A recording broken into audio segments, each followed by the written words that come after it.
Channel daily news ബുള്ളറ്റിനിലേക്ക് സ്വാഗതം. ഇന്നത്തെ daily news headlines.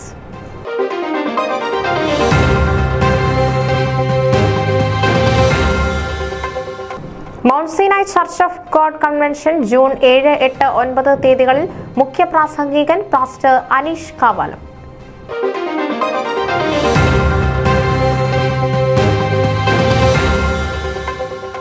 Sports ഫോമിയുടെ പ്രവർത്തനങ്ങളിൽ പ്രധാനമാവണമെന്ന് മധു നമ്പ്യാർ.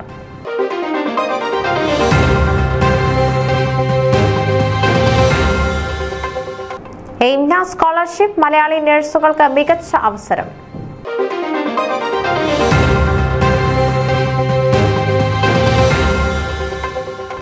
ഇഗ്നാത്തിയോസ് അഫ്രീം ദ്വിതീയൻ പത്രിയാർക്കീസ് ബാവയുടെ കാനഡ സന്ദർശനം ഓഗസ്റ്റ് 16 മുതൽ.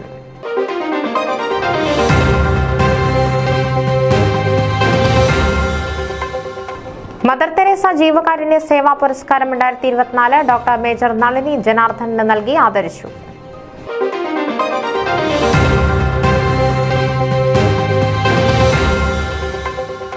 എലിയാമ്മ ചാക്കോ ഡിട്രോയിറ്റിൽ അന്തരിച്ചു.